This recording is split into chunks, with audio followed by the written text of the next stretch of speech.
지금부터 메이플 스토리 2가 어떻게 만들어졌는지 얘기해보고자 합니다. 메이플 스토리 2는 메이플 스토리의 후속작입니다. 메이플 스토리 하면 떠오르는 것들이 있죠. 사이드 뷰의 예쁘고 귀여운 도트 그래픽, 다양한 직업과 특별한 코스튬들. 후속작을 만들면서 메이플 스토리의 모든 것을 그대로 이어받아 3D로 만들겠다고 생각하지는 않았습니다. 많은 장점과 특징 중에서 가져가야 할 것과 버려야 할 것을 선택해야만 했죠. 그 중에서 제일 먼저 주목한 특징은 점프와 사다리입니다. 자유로운 지형에서 점프를 개발해 봤었는데요. 조작의 난이도가 높아져서 다양한 시도를 하게 됐어요. 먼저 캐릭터가 점프할 수 있는 높이를 정하고 거기에 맞게 지형을 만들어 봤습니다. 단차나 사다리의 높이가 규격화되면서 지형과 캐릭터의 자유로운 이동이 잘 맞물리기 시작했어요. 단차가 정리된 맵을 처음 봤을 때 어떻게든 저 컨셉을 살리고 싶었어요. 그래서 높이뿐 아니라 캐릭터가 밟고 서 있는 그 땅도 좀 규격화하면 디자인뿐 아니라 훨씬 더 게임 내에서 많은 것들이 가능해 보였어요. 규격화된 디자인으로 다양한 컨셉을 가진 맵을 만드는 게 쉽지 않았고 이 부분이 가장 어려웠어요. 메이플 스토리의 후속작으로서 꼭 지키고자 했던 다양한 이동에 대한 고민은 새로운 가능성을 지닌 블록 구조를 탄생시켰습니다. 쉬운 게임을 지향한다는 점과 키보드 조작이라는 것도 놓칠 수 없는 특징입니다. 키보드 조작으로 플레이하는 원작을 즐긴 분들에게 익숙한 방법을 제공하고 싶었어요. 마우스 쓰면 메이플 아니지 않아요? 무엇보다도 깜찍하고 귀여운 그래픽 또한 메이플 스토리의 중요한 특징 중에 하나입니다. 전 3D로 만들려고 했을 때부터 사실 도트 그래픽은 그 입체감을 표현하는데 좀 제약이 많다고 생각을 했어요. 그리고 3D라고 해서 꼭 8등신 캐릭터가 등장하는 메이플 스토리를 만들고 싶지는 않았어요.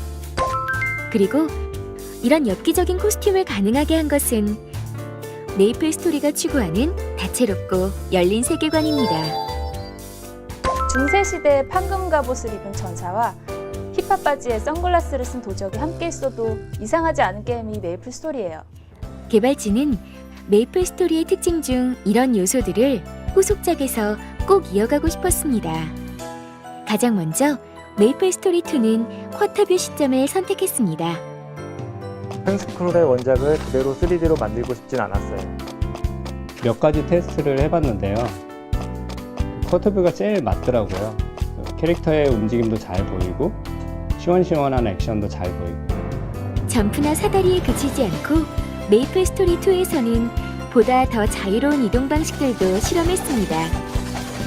이 밖에도 여러 가지 새로운 시도로 메이플 스토리 2를 가득 채웠습니다.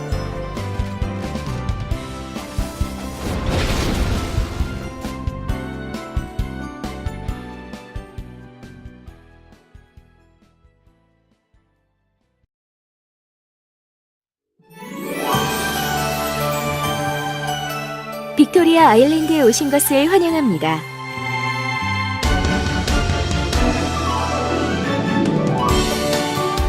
트라이의 성을 중심으로 평화로운 버섯마을 헤네시스,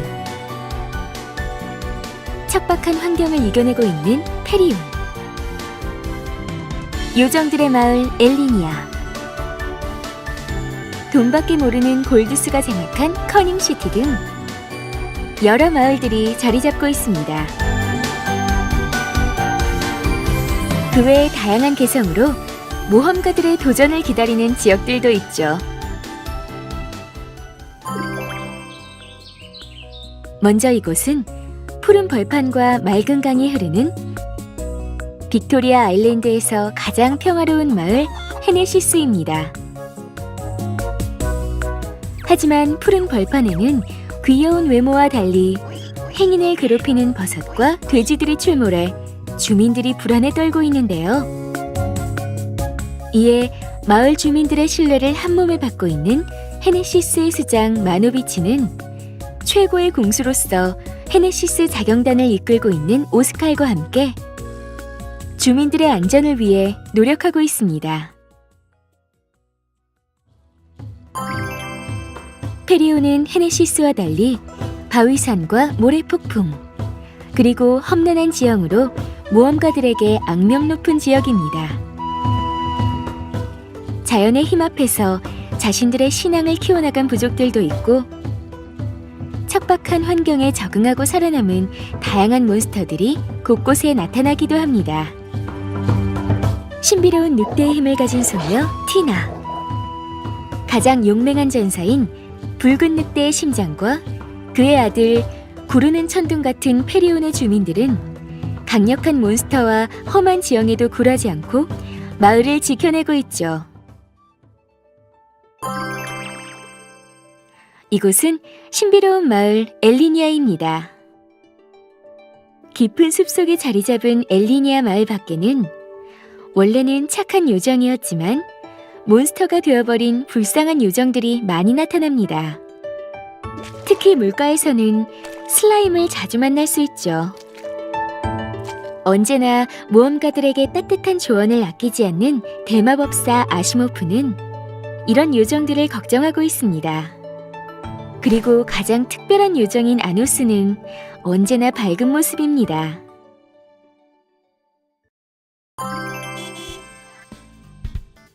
커닝시티는 놀랄만한 기계 문명을 가진 곳입니다. 하지만 거대한 마천루가 만드는 잿빛 그림자와 공장 굴뚝이 내뿜는 검은 연기는 도시의 어두운 면이기도 하죠. 이런 그늘 속에서 사악한 무리들이 나타났고, 모험가들은 커닝시티의 뒷골목을 조심해야 합니다. 이곳 주민들은 뭐든지 돈으로 해결하려고 하는 골도스보다 약자의 편에 서서 조용히 세력을 키우고 있는 블랙아이를 더 깊이 신뢰하고 있습니다.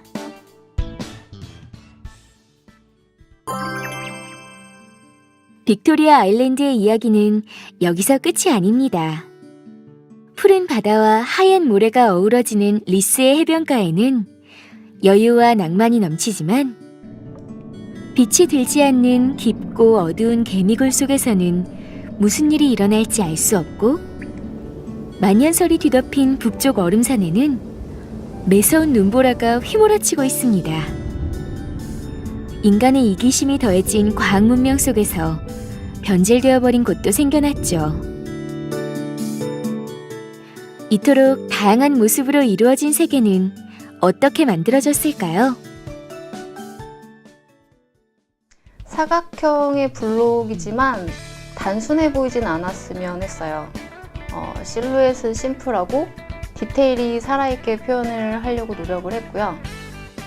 오브젝트도 한 블록 크기로 디폼을 하되 단독으로도 완성된 느낌이 날 수 있도록 디자인을 하고 있어요. 아무래도 원작이 있다 보니까 어떻게 접근해야 될지 고민이 많이 되더라고요. 원작에서도 앞으로 계속 이야기가 이어질 걸 생각하니까 차라리 메이플스토리 2에서는 원작에서 다루지 않았던 과거의 이야기를 다루는 게 더 낫겠다 싶었어요. 원작에서 3명의 오버시어가 세계를 창조했던 그때보다 훨씬 더 먼 옛날이에요. 그래서 원작의 인물들이 그대로 등장하진 않는데, 그래도 나름대로 메이플 스토리를 플레이했던 분들한테 익숙한 지명이나 에피소드를 넣어서 연결되는 느낌을 만들어 보려고 했어요. 아니요, 검은 마법사가 원작에서 주적으로 등장하다 보니까 새로운 이야기를 만들어야 되는 상황에서 그대로 가져오기가 힘들었어요. 대신 메이플 스토리 2에서는 세계를 수호하는 라펜타를 중심으로 적의 위협에 맞서서 메이플 월드를 지키는 그런 스토리를 한번 풀어봤어요.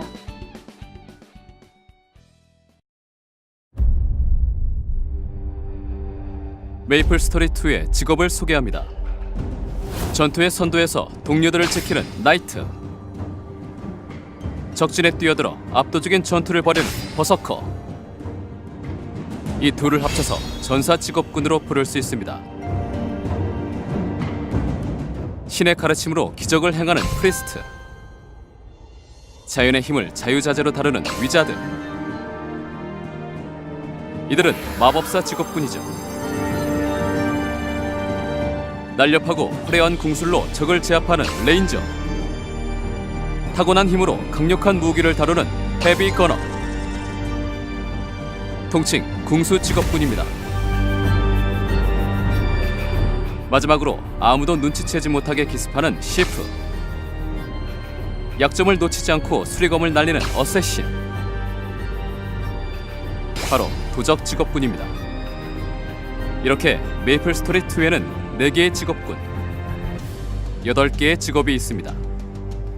네, 원작에 있는 많은 직업 중에서 모험가 위주로 8종의 직업을 선별했는데 초보자, 그리고 표창을 쓰는 도적이나 힐하는 마법사는 빠지면 안 되겠다고 생각했습니다. 오늘은 그 중에서 4개의 직업을 소개해드리겠습니다.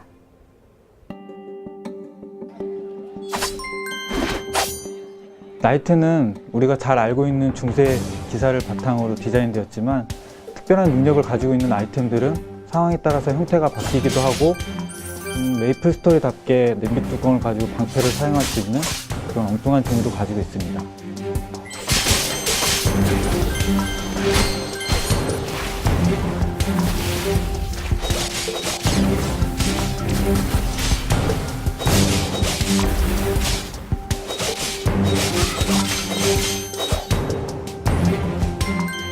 프리스트는 기본적으로 힐러인데 키보드 조작만으로 치유나 보호 마법을 어떻게 쓰게 할지 고민이 좀 많았거든요.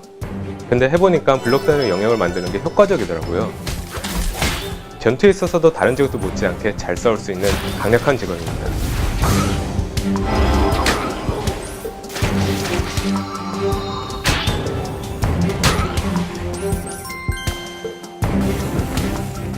레인저라고 하면 떠오르는 보편적인 전투의 모습, 그걸 잘 살리고 싶었어요. 멀리 있는 적들에게 활을 꽂아 넣는 게 역시 레인저가 가진 매력이 아닐까 싶습니다. 활 휘두르기나 독수리 소환 같은 원작의 요소들도 새롭게 디자인하는 재미가 있었던 직업입니다.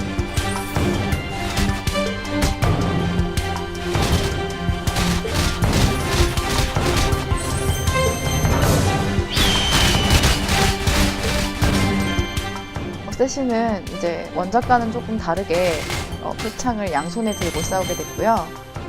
왼손과 오른손 각각 다른 표창을 사용할 수 있게 됐습니다.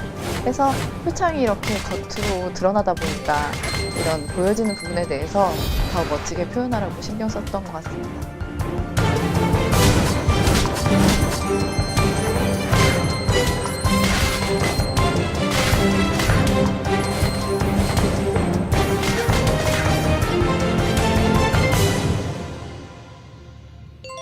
직업이나 영웅을 더 추가하기보다는 지금까지 공개된 8개 직업의 특징을 살리고 밸런스를 맞추는 데 집중할 생각입니다. 네, 있어요. 초반에는 핵앤슬래시 형태로 싸우다가 나중에는 역할이 강조된 전투로 발전할 계획이거든요. 여러 가지 상황에서 접할 수 있게 PVP를 싫어하는 유저도 고려한 형태가 될 것 같습니다.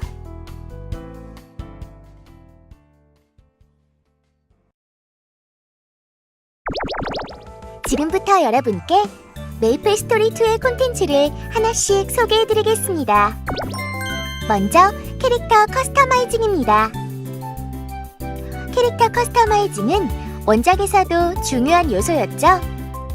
다양한 의상과 세분화된 슬롯으로 저마다 개성있게 코디할 수 있었는데요. 메이플 스토리 2의 커스터마이징은 이런 점을 충실히 재현함은 물론 3D라서 가능한 것들을 누구나 쉽고 간단히 할 수 있다는 것이 큰 특징입니다. 그날그날 기분에 따라 스타일을 바꿔봅시다. 왠지 멋을 부려보고 싶은 날이네요. 머리를 한껏 뾰족하게 세워봅시다. 청순한 분위기를 내볼까요?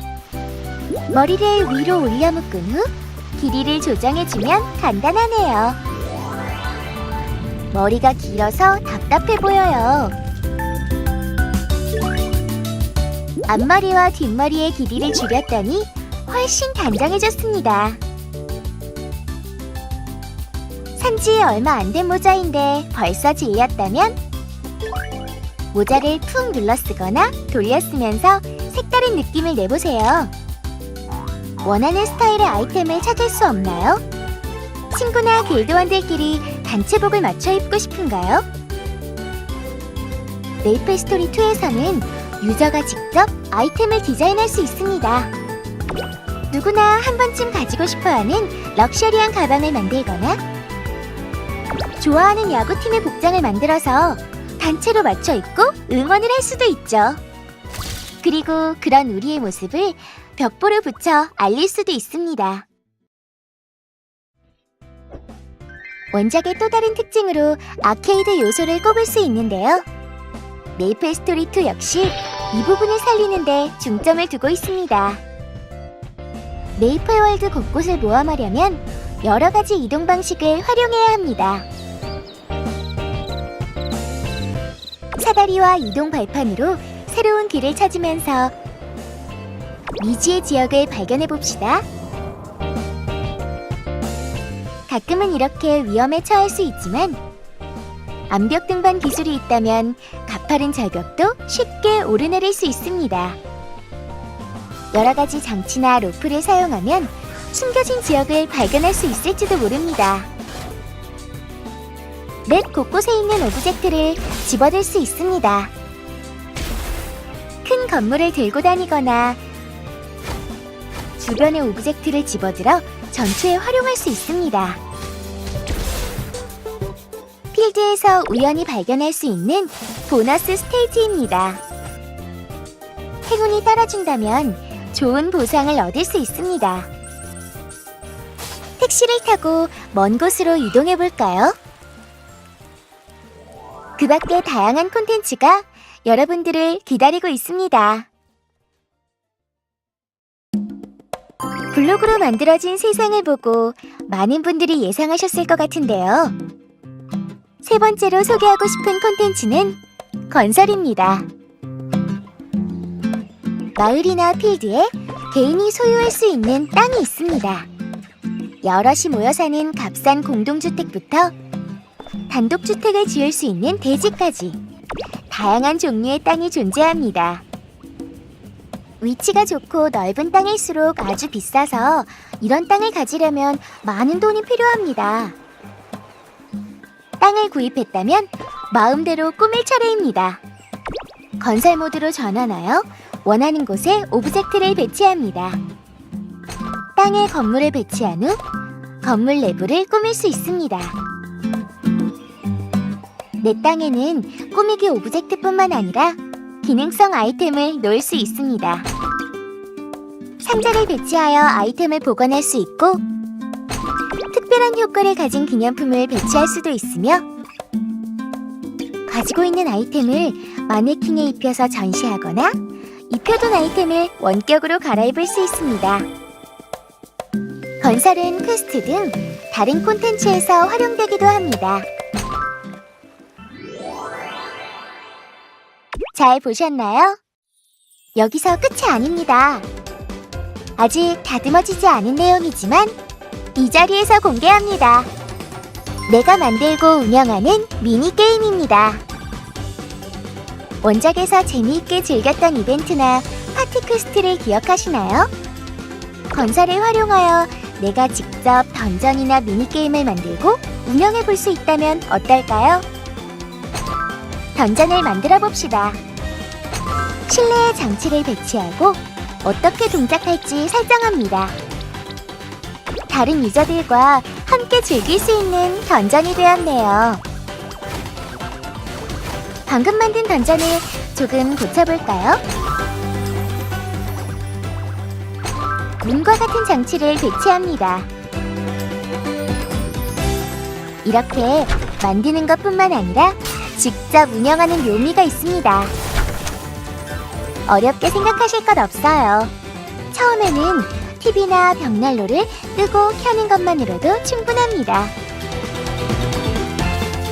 이 시스템을 응용하면 미니게임을 만들 수 있습니다.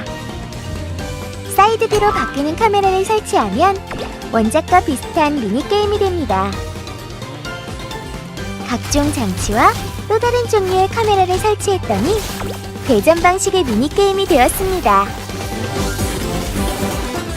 많은 유저가 함께 즐길 수 있는 트랩 마스터입니다.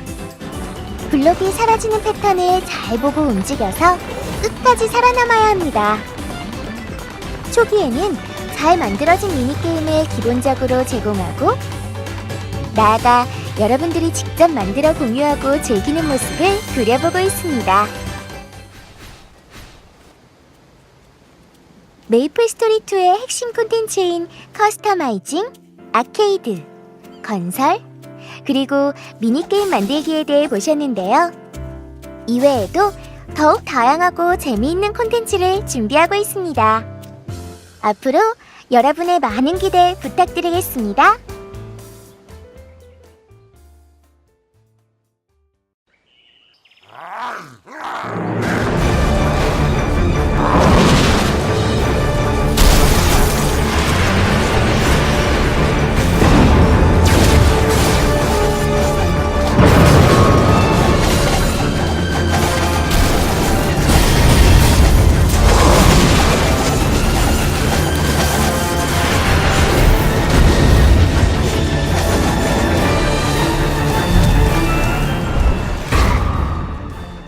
메이플스토리2에서 보스는 아주 중요한 역할을 할 예정입니다. 모험과 성장에 꼭 필요한 요소일 뿐만 아니라 일반 몬스터와는 다른 개성있는 전투를 경험할 수 있거든요. 우르자는 사실 보스라고 할 수는 없지만 플레이어가 가장 먼저 만나게 될 특별한 몬스터입니다. 이렇게 휘두르고 있을 때에는 가까이 가지 않는 것이 좋습니다. 게임을 진행할수록 더 특이하고 복잡한 패턴의 보스도 등장할 예정입니다. 보스들의 다양한 전투 패턴을 표현하려면 핵심 공격 동작을 확실하게 보여줘야 된다고 생각을 합니다. 바포메트 같은 경우에는 커다란 검을 강력하게 내리치는 것이 포인트입니다.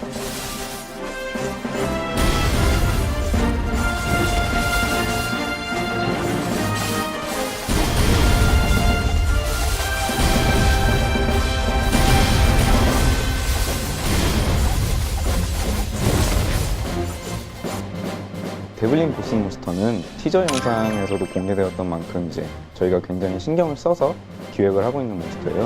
네, 그러다 보니 이제 어지간한 패턴을 기획해서 제가 가지고 가도 파티장님이 잘 통과시켜 주시더라고요.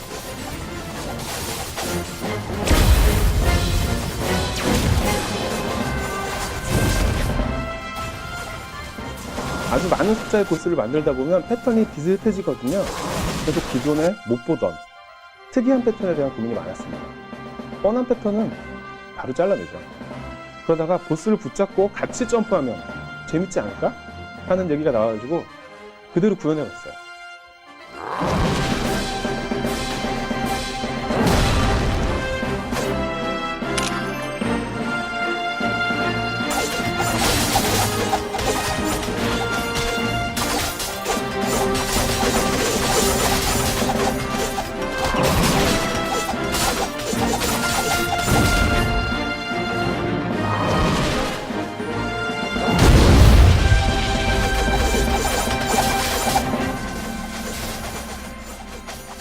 설명해드린 보스 외에도 정말 많은 보스를 만들고 있어요. 저마다 특색 있는 패턴을 보여주려고 노력하고요. 네, 물론 등장합니다. 작품도 작업하고 있고 파플라투스도 만들고 있어요.